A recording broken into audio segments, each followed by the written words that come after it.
২৮ March দক্ষিণ লেবাননে একটি সুনির্দিষ্ট ইসরায়েলি ড্রোন হামলায় নিহত হয়েছেন ৩ সাংবাদিক।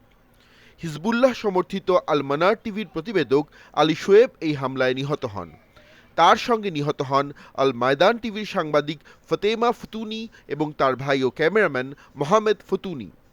তার হত্যার কথা স্বীকার করে ইসরায়েলি ডিফেন্স ফোর্স আইডিএফ দাবি করেছে শোয়েব একজন সন্ত্রাসী যিনি সাংবাদিকের ছদ্মবেশে চলাফেরা করতেন। আইডিএফের দ্বারা এমন ঘটনা এই প্রথম বা নতুন কিছুই নয়।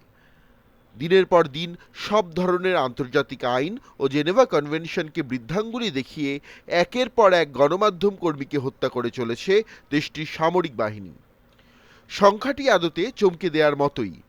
গণমাধ্যম কর্মীদের অধিকার নিয়ে কাজ করা আন্তর্জাতিক সংস্থা committee to protect journalist CPJ এবং ইন্টারন্যাশনাল ফেডারেশন অব জার্নালিস্টস আইএফজের দেয়া তথ্যানুসারে ২০২৩ সালে হামাসের হামলা শুরুর পর গাজা যুদ্ধ শুরু হওয়ার পর থেকে চলতি বছরের মার্চ পর্যন্ত ইসরায়েলের হামলায় গাজায় নিহত সাংবাদিকের সংখ্যা ২৬১ জন। এরা প্রত্যেকেই নিরস্ত্র অবস্থায় দায়িত্ব পালন করছিলেন। এর মধ্যে রয়েছে রয়টার্স, আল জাজিরার মতো প্রতিষ্ঠানের সাংবাদিকও। ৯ মার্চ গাজায় সর্বশেষ সাংবাদিক হিসেবে আমাল মোহাম্মদ আল শামালি হত্যাকাণ্ডের শিকার হন ইসরায়েল দ্বারা।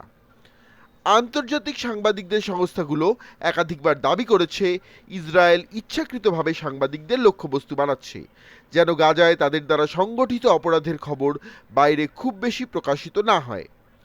তবুও জীবনের ঝুঁকি নিয়ে এই বিধ্বস্ত অঞ্চলে কাজ করে চলেছেন গণমাধ্যম কর্মীরা। সারা পৃথিবী গাজায় সংগঠিত বিপর্যয়ের খবর জানতে পারছে। এর বাইরেও পশ্চিম তীরে আইডিএফ এর হাতে সাংবাদিক নিপীড়ন বেশ সাধারণ ঘটনা হয়ে দাঁড়িয়েছে। সম্প্রতি সিএনএন করেসপন্ডেন্ট জেরেমি ডায়মন্ড ও তার ক্রুদের উপর হামলার ঘটনা সামনে এনেছেন। সর্বশেষ লেবাননের ঘটনায় আবারও প্রশ্ন উঠছে, সাংবাদিক হত্যা ইসরায়েলের গণমাধ্যমের গলা টিপে ধরার কৌশল কিনা। এ ব্যাপারে খোদ ইসরায়েলি গণমাধ্যম হারেটস এবং জেরুজালেম পোস্ট একাধিকবার প্রশ্ন তুলেছে। তবুও বন্ধ হয়নি ইসরায়েলের এই হত্যাযজ্ঞ, এবং বড় ধরনের আন্তর্জাতিক চাপ ছাড়া যা বন্ধের সম্ভাবনাও চোখে পড়ছে না।